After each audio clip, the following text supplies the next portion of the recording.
नमस्कार, मैं हूं दीपिका यादव। दोपहर के 3 बज रहे हैं और अब वक्त हो चुका है राजधर्म का। बलूचिस्तान जाने से पाकिस्तानी आर्मी इस वक्त काफी ज्यादा डरी है। वजह है बलूच लिबरेशन आर्मी यानी कि BLA। बलूचिस्तान के 14 से ज्यादा शहरों में इस समय BLA कहर बरपा रहा है। आसिम मुनीर जिस बलूचिस्तान को पाकिस्तान के माथे का झूमर बताता था, वो बलूचिस्तान अब मुनीर के हाथ से फिसलता हुआ नजर आ रहा है। बलूचिस्तान में आजादी की जंग तेज हो चुकी है। 31 जनवरी से शुरू हुए BLO के ऑपरेशन हिरोफ 2 में अब तक करीब 400 पाकिस्तानी सुरक्षाकर्मी मारे जा चुके हैं। क्वेटा से लेकर के नोशकी तक बलूचिस्तान के दर्जन भर से ज्यादा जिलों में इस समय BLA पाकिस्तानी फौज पर हावी पड़ती हुई नजर आ रही है। वहीं BLA विद्रोहियों का मुकाबला करने के लिए पाकिस्तानी फौज अब टैंक के साथ सड़क पर उतर आई, लेकिन फिर भी पाकिस्तानी फौजी BLA का मुकाबला नहीं कर पा रहे। बलूचिस्तान के मस्तूंग में BLA ने एक और पुलिस स्टेशन पर कब्जा कर लिया। बलोच फ्रीडम फाइटर्स ने अपने देश का नया संविधान भी जारी कर दिया है। तो क्या बहुत जल्द बलूचिस्तान पाकिस्तान से अलग होने वाला है? बलूचिस्तान को बचाने के लिए क्या मुनीर गाजा मॉडल अपनाने जा रहे हैं? जिस तरह से इजराइल ने गाजा को जमींदोज किया, क्या मुनीर अब वही काम बलूचिस्तान में करने जा रहे हैं?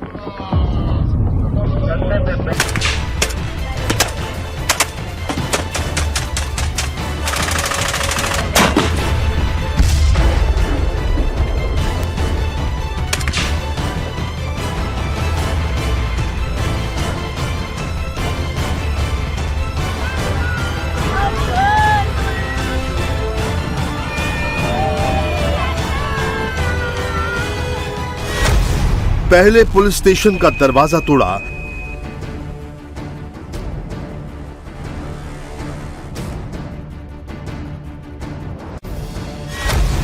फिर पुलिस स्टेशन पर कब्जा किया।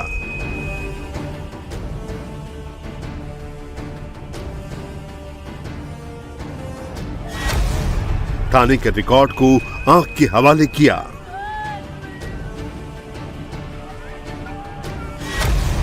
AK-47 से पुलिस स्टेशन में फायरिंग की।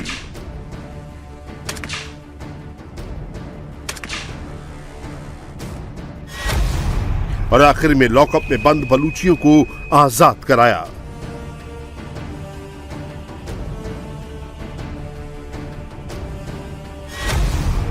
बलूचिस्तान से आई ये तस्वीरें आसिम मुनीर की नींद उड़ा रही हैं। इन तस्वीरों को देखकर शहबाज शरीफ का हलक सूखा जा रहा है। इन तस्वीरों को देखने के बाद पाकिस्तानियों ने भी मान लिया है कि बलूचिस्तान मुनीर के हाथों से निकल गया है। क्या बलूचिस्तान की आजादी अब कुछ ही दिनों की बात है?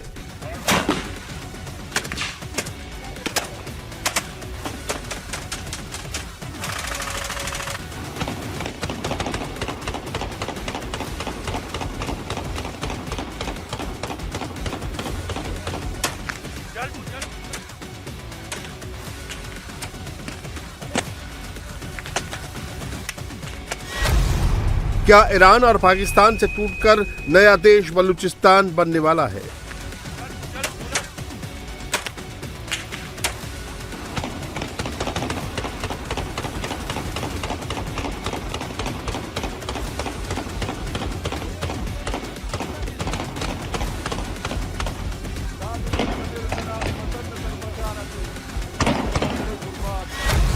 क्या बलूचिस्तान को बचाने के लिए मुनीर कत्लेआम करने जा रहा है?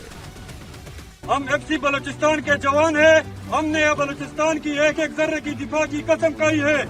हम दुश्मन को ये पैगाम देते हैं कि तुम्हारे कोई भी बुलंदाने कार्रवाई से हम पीछे हटने वाले नहीं। बलूचिस्तान की सड़कों पर मुनीर ने टैंक के साथ फौज क्यों उतारी?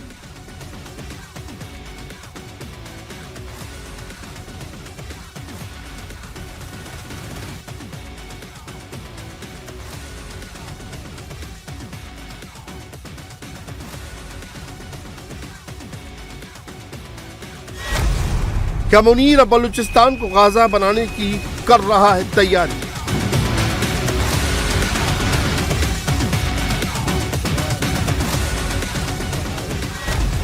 मुनीर कुछ भी कर ले, लेकिन इस बार विद्रोह की ये आग बुझने वाली नहीं है। बलूचिस्तान का पाकिस्तान से अलग होना ही उसका मुकद्दर बन चुका है और उसका सबूत ये तस्वीरें हैं।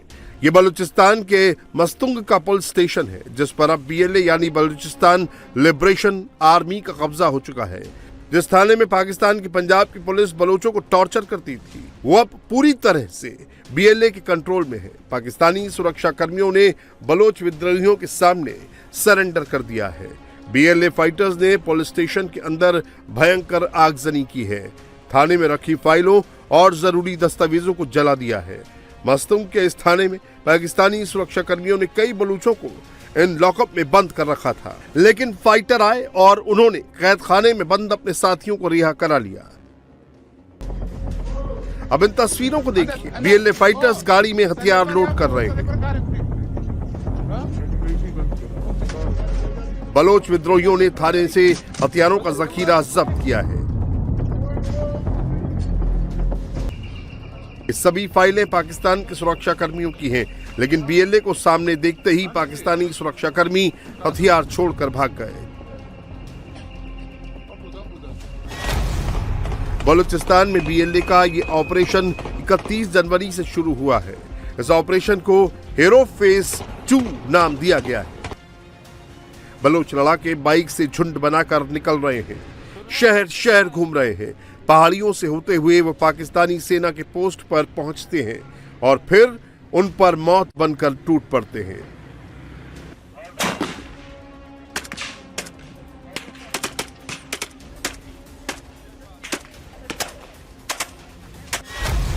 BLA के ऑपरेशन हीरो 2 में अब तक करीब 400 पाकिस्तानी सुरक्षाकर्मी मारे जा चुके हैं।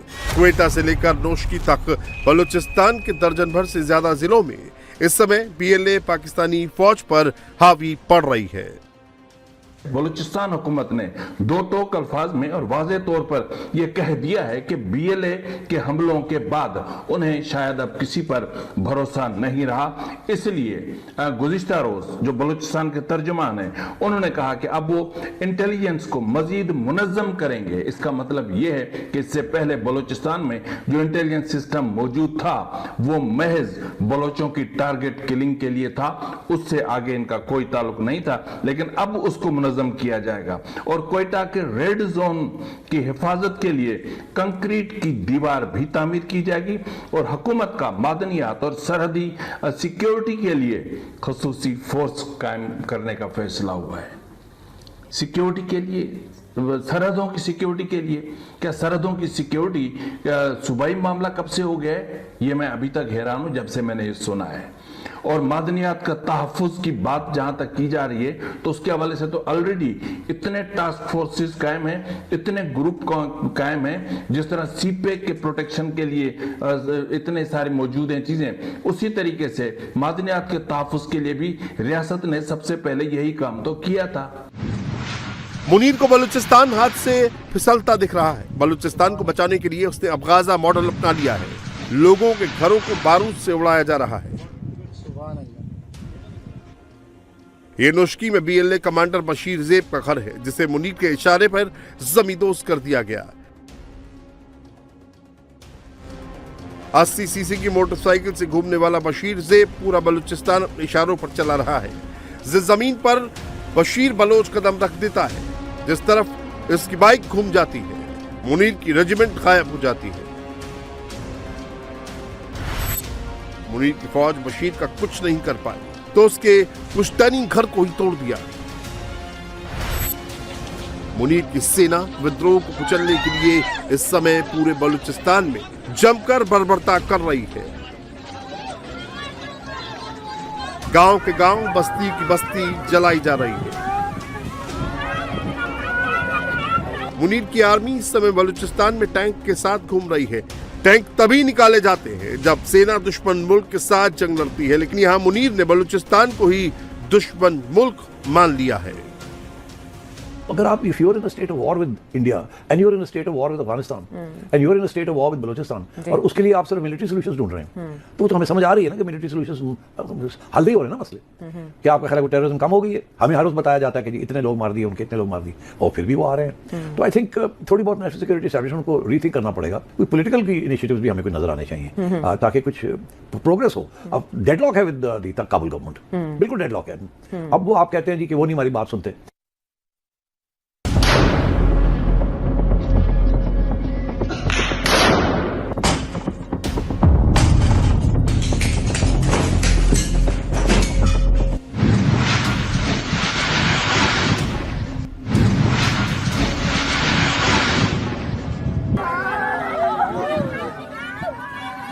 बलूचिस्तान के लोग अपने सर पर कफन बांध चुके हैं। बलोच विद्रोही मुनीर के फौजियों को गाजर मूली की तरह काट रहे हैं। बलूचिस्तान जाने से पाकिस्तानी आर्मी डर रही है।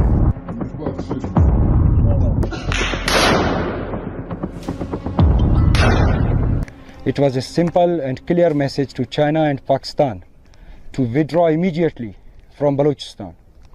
This warning to China and Pakistan was also given by our leader, General Aslam Baloch, but China failed to pay heed. We once again make it clear that Gwadar and the rest of Balochistan belong to Baloch. China, you came here without our consent, supported our enemies, helped Pakistani military in wiping our villages, but now it's our turn.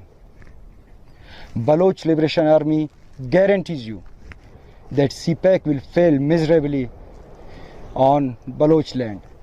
President Xi Jinping, you still have time to quit Balochistan, or you will witness a retaliation from Baloch sons and daughters that you will never forget. अपने बुज़दिल फौजियों का हौसला बढ़ाने के लिए मुनीर अब बड़े अधिकारियों को ग्राउंड जीरो पर उतार रहा है। ये बलूचिस्तान के नुश्की की तस्वीरें हैं, जहां पाकिस्तानी फ्रंटियर कोर के आईजी ने पूरे लाव लश्कर के साथ मेन रोड का दौरा किया। लेकिन जिस वक्त एफसीआईजी ये दौरा कर रहे थे, उस वक्त सुरक्षा के लिए फ्रंटियर कोर की 2 गाड़ियां उनके साथ थी और पूरे इलाके में कर्फ्यू लगा था। हीरोफ 2 के बाद बलूचिस्तान में सिक्योरिटी फोर्सेस महसूर होकर रह गई हैं। सिक्योरिटी फोर्सेस अपने कैंटोनमेंट एरियाज से बाहर नहीं आती। अब बहुत मुश्किल हो गया है।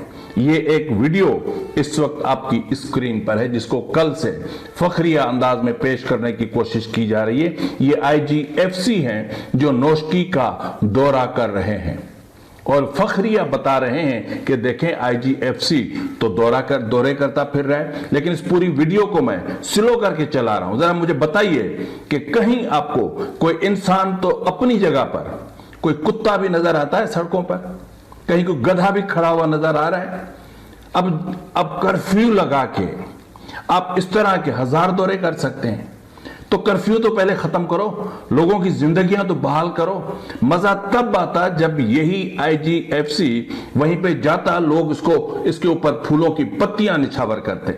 लेकिन वो तो बीएलए के लोगों के ऊपर कर रहे हैं, वो तो उनके हाथ को चूम रहे हैं, वो तो उनको अपना मसीहा मान रहे हैं, वो तो उनके ऊपर अपनी जान निछावर कर रहे हैं। यही वजह है कि डेथ स्क्वाड को पंजाब बलूचिस्तान में एक बार फिर मुतहरिक कर दिया गया है। डेथ स्क्वाड को फ्री हैंड दे दिया गया है। पाकिस्तानी आर्मी में बड़ा पैनिक है। पाकिस्तान आर्मी के बड़े अफसर आसिम मुनीर से रिक्वेस्ट कर रहे हैं कि उनकी पोस्टिंग बलूचिस्तान में ना की जाए। बीएलए का दावा है कि उन्होंने 200 से ज्यादा पाकिस्तानी जवानों को मार गिराया है। बलूचिस्तान ने अब पाकिस्तान से अलग होने का फैसला कर लिया है। ये बलूचिस्तान देश का नया संविधान है। बलूच नेताओं ने बलूचिस्तान लिबरेशन चार्टर आधिकारिक तौर पर जारी कर दिया है, जिसमें हिंदी के साथ साथ हिंदू का विधान भी है।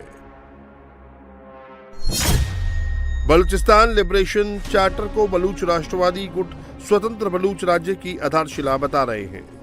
इस संविधान में अलग संसद, न्यायपालिका, नागरिक अधिकार और विदेश नीति तक का खाका पेश किया गया है। दिलचस्प तो यह है कि संविधान की कॉपी हिंदी और दूसरी भारतीय भाषाओं में भी मौजूद है। मुनीर इस समय चारों तरफ से घिरा है। एक तरफ बलूचिस्तान में बगावत के शोले भड़क रहे हैं, तो दूसरी तरफ खैबर पख्तूनख्वा टीटीपी ने उसकी नाक में दम कर रखा है।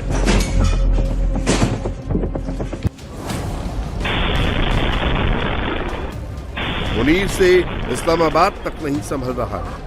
दहशतगर्द उसकी नाक के नीचे इस्लामाबाद में घुसकर धमाका कर रहे हैं और लोगों को मार रहे हैं। अजीब बात यह है कि अफगानिस्तान का एक अनार पाकिस्तान की तरफ नहीं आ सकता। अफगानिस्तान का एक सरदा पाकिस्तान की तरफ नहीं आ सकता। अफगानिस्तान का एक गर्मा पाकिस्तान की तरफ नहीं आ सकता। और दहशतगर्द आ रहे हैं।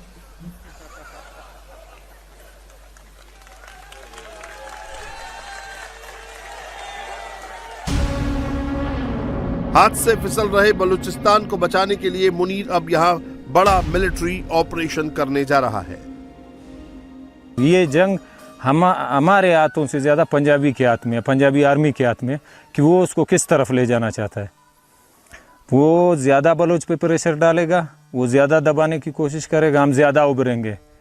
वो ज़्यादा बेरहमी करेगा, वो औरतों बच्चों को मारेगा, फिर हमें भी मजबूरन वो कदम उठाना पड़ेगा।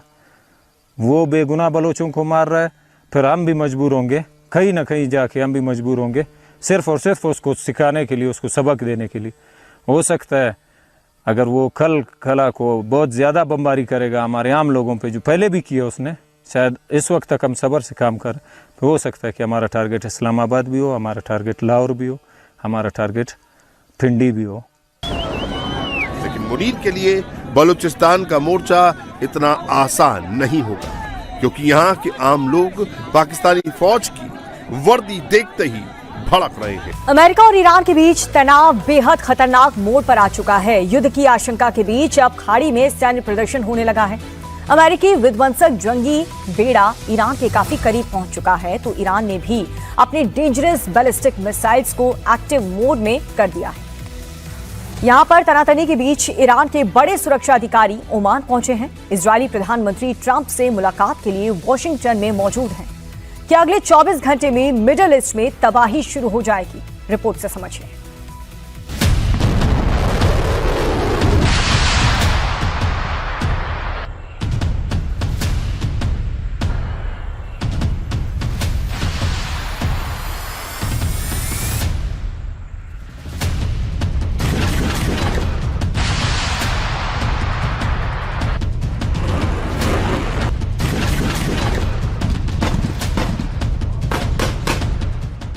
क्या अगले 24 घंटे में ईरान पर बमबारी शुरू हो जाएगी?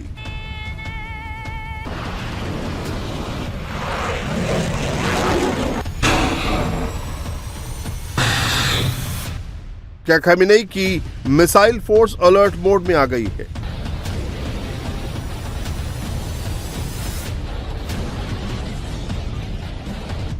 ईरान ने होर्मुज स्ट्रेट से अमेरिकी जहाजों को दूर रहने की चेतावनी क्यों दी?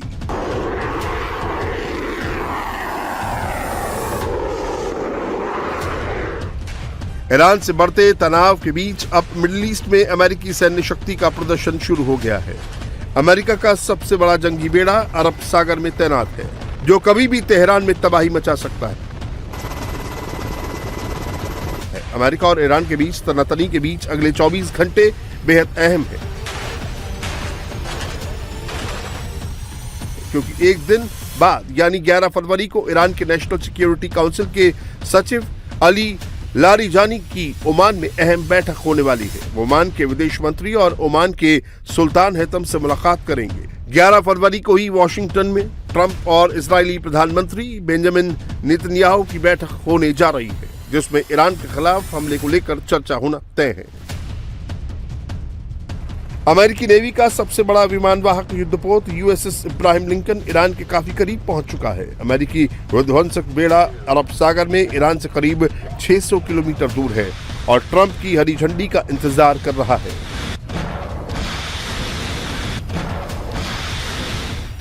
अमेरिका से टकराव के बीच ईरान भी पूरी तरह से तैयार है। लंबी दूरी की बैलिस्टिक मिसाइलों को एक्टिव मोड में कर दिया है। आईआरजीसी की नेवी विंग भी फुल अलर्ट पर है और अमेरिकी जंगी बेड़े पर जवाबी हमले की चेतावनी दे रहा है। ईरानी मिसाइलों को ध्वस्त करने के लिए अमेरिकी बेड़े में कई गाइडेड मिसाइल डिस्ट्रॉयर भी मौजूद है। USS Frank E Peterson junior, USS Michael Murphy और यूएसएस संप्रोवास शामिल हैं। विशाल aircraft carrier USS Ibrahim Lincoln के साथ ये वो गाइडेड मिसाइल डिस्ट्रॉयर है जो ईरानी मिसाइलों को देखते ही हवा में ही ध्वस्त करने में सक्षम है। अरब सागर में लगातार बढ़ रही सैन्य मौजूदगी के बीच ईरान पूरी तरह से डिफेंसिव मोड में आ गया है। होर्मुज स्ट्रेट में बढ़ते तनाव के बीच ईरानी नेवी ने एक युद्धपोत से कई मिसाइलें दागी। आग उगलते इन मिसाइलों के जरिए ईरान ये जताना चाहता है कि अगर अमेरिका हमला करता है तो वो भी जवाबी हमले के लिए तैयार है। इसके साथ ही ईरान ने अमेरिका को कड़ी चेतावनी जारी की है। ईरानी नौसेना ने अमेरिकी फ्लैग वाले किसी भी जहाज को ईरानी जल क्षेत्र से दूर रहने की चेतावनी दी है। ईरान के अधिकारी क्षेत्र में आने वाला हॉर्मुज़ स्ट्रेट वही संकरी समुद्री मार्ग है जहां से दुनिया का करीब 20% तेल का जहाज यहीं से गुजरता है। हमले की आशंका के बीच ईरान के विदेश मंत्री ने अमेरिका को खुली चेतावनी दी है कि अगर युद्ध छिड़ा तो वो दुश्मनों को करारा जवाब देगा।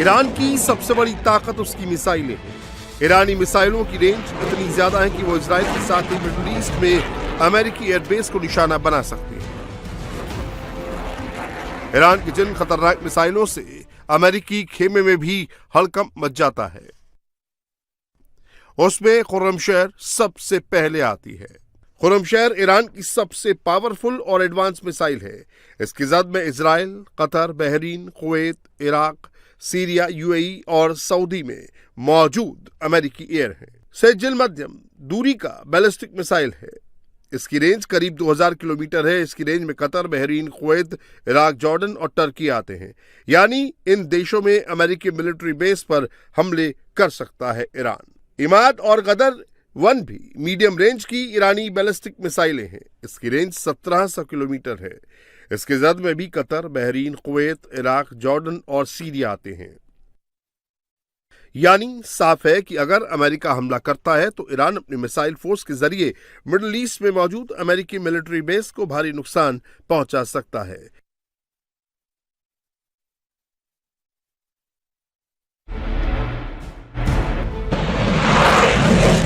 ईरान के रेवोल्यूशनरी गार्ड के पूर्व कमांडर ने तो यहां तक कहा है कि अगर ईरान पर हमला हुआ तो वो एक साथ 2000 से ज्यादा बैलिस्टिक मिसाइलें दाग सकता है।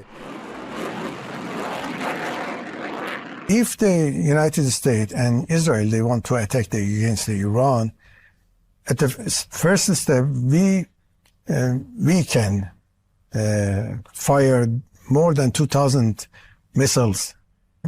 And the head of this missiles is a 2000 kilogram explosion, like the 3 or 4 atomic bomb. This is very clear, and Israel they know.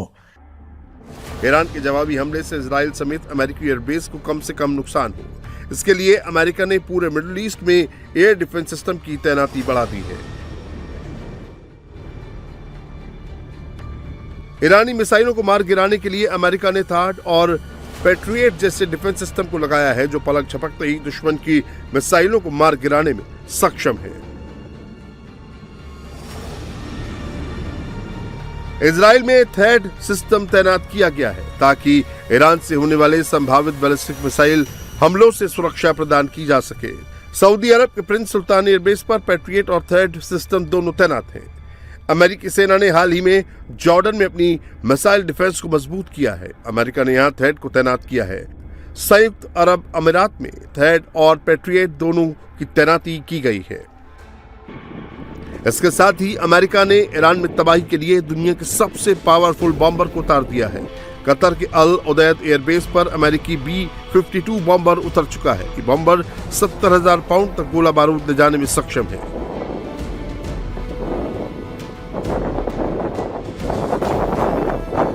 अगर न्यूक्लियर डील पर ईरान के साथ बात नहीं बनी तो अमेरिका ने इस बार सबसे बड़े हमले की तैयारी की है।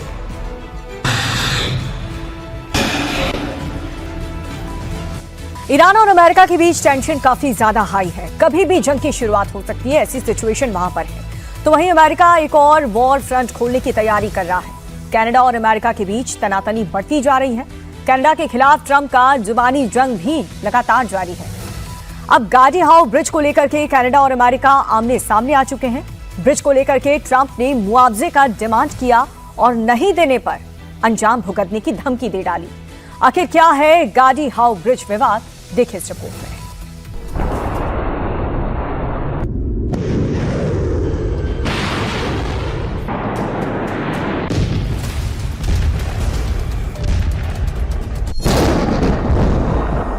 क्या पुल के लिए कनाडा पर अटैक करेगा अमेरिका?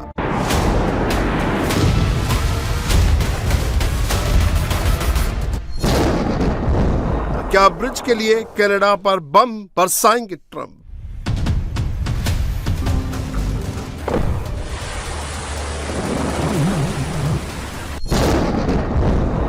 क्या गाड़ी के लिए कनाडा से जंग करेंगे ट्रंप?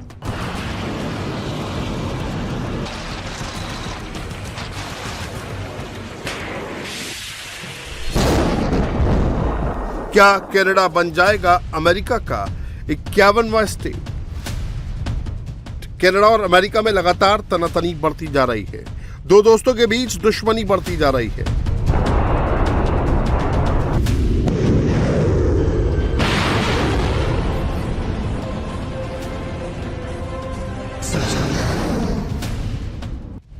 अमेरिका और कनाडा के रिश्ते तल्ख हो चुके हैं। दो पड़ोसियों के बीच दूरियां बढ़ती जा रही हैं।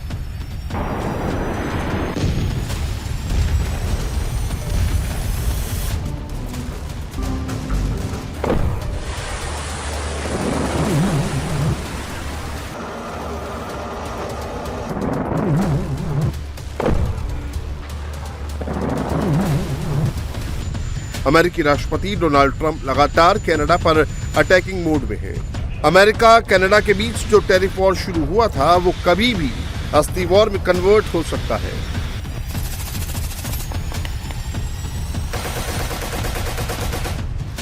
क्योंकि ट्रंप ने कनाडा को नई धमकी दी है। अमेरिकी राष्ट्रपति ने इस बार धमकी गार्डी हाउ ब्रिज को लेकर दी है। क्या है गार्डी हाउ ब्रिज? क्यों भड़के हैं ट्रंप? क्यों रोकना चाहते हैं ब्रिज? गार्डी ब्रिज रुका तो क्या होगा? यही वो गार्डी हाउ ब्रिज है जिसको लेकर अमेरिकी राष्ट्रपति ट्रंप कनाडा पर भड़के हैं। दरअसल ये ब्रिज डेट्रॉयट नदी के ऊपर बनाया गया है, जो अमेरिका के मिशिगन स्टेट को कनाडा के ओटारियो प्रांत से जोड़ती है। 6 लेन वाला ये एडवांस ब्रिज है जो सीधे मिशिगन की इंटरस्टेट 75 सड़क कनाडा के हाईवे 401 से जोड़ेगा, जो सीधे मिशिगन की इंटरस्टेट 75 सड़क को कनाडा के हाईवे 401 से जोड़ेगा। ये पुल लगभग अब बनकर तैयार है, बस उद्घाटन का इंतजार है। लेकिन उससे पहले ही अमेरिकी राष्ट्रपति ट्रंप इसे लेकर भड़क गए हैं। सीधे सीधे कनाडा को धमकी दे दी। ट्रंप ने अपने सोशल मीडिया प्लेटफॉर्म ट्रूथ पर यह धमकी दी है, जिस पर उन्होंने लिखा कि गार्डी हाउ ब्रिज को तब तक नहीं खोला जाएगा जब तक अमेरिका को इसका सही मुआवजा नहीं मिलता।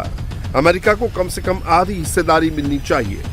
दरअसल अमेरिका और कनाडा के बीच बन रहे इस पुल को कनाडा की सरकारी एजेंसियों द्वारा विकसित किया जा रहा है। इसी से ट्रंप भड़के हुए हैं। ट्रंप का कहना है कि इस पुल के निर्माण में अमेरिका की भागीदारी बहुत कम है। इस ब्रिज को बनाने में कोई भी अमेरिकी सामान का इस्तेमाल नहीं हुआ। इसके लिए ट्रंप ने पूर्व राष्ट्रपति ओबामा पर भी निशाना साधा। उन्होंने कहा कि ओबामा सरकार ने ही कनाडा को बाय अमेरिकन एक्ट से छूट दी थी, जिसकी वजह से अमेरिकी कंपनियों और उत्पादों को इस प्रोजेक्ट में पर्याप्त जगह नहीं मिली। इसीलिए ट्रंप अब ब्रिज से कम आधा हिस्सा मांग रहे हैं। दरअसल अमेरिका और कनाडा के बीच जब रिश्ते अच्छे थे, तब दोनों देशों के बीच ट्रेड को गति देने और ट्रैफिक के दबाव को कम करने के लिए 2012 में ब्रिज बनाने का समझौता हुआ था। लेकिन ब्रिज का निर्माण 2018 में शुरू हुआ था और 8 साल बाद अब जब ये ब्रिज लगभग बनकर तैयार है तो ट्रंप ने इसकी ओपनिंग रोकने की धमकी दी है। दरअसल इसके पीछे ट्रंप की वो दुखती रग है जिसे कनाडा के पीएम मार्क कार्नी ने दबा दिया है। जब से कनाडा और चीन के बीच में ट्रेड डील हुई है, तब से ही ट्रंप बेचैन है, जिसका जिक्र उन्होंने सोशल मीडिया पोस्ट में किया था। ट्रंप ने लिखा है कि प्रधानमंत्री कार्नी चीन के साथ एक डील करना चाहते हैं जो कनाडा को खा जाएगा। हम बस बचा हुआ सामान लेंगे। That, and it's even more dangerous, I think, for Canada to get into business with China. Canada is not doing well. They're doing very poorly. And you can't look at China as the answer. I know China very well. I know President Xi's a friend of mine. I know him very well. But that's a big hurdle to go over when you get Canada. The first thing they're going to do is say you're not allowed to play ice hockey anymore. That's not good. Canada's not going to like it. दरअसल Trump Canada पर attack करने के लिए बहाना ढूंढ रहे हैं। Trump पहले भी कनाडा को अमेरिका का 51वां राज्य बता चुके हैं।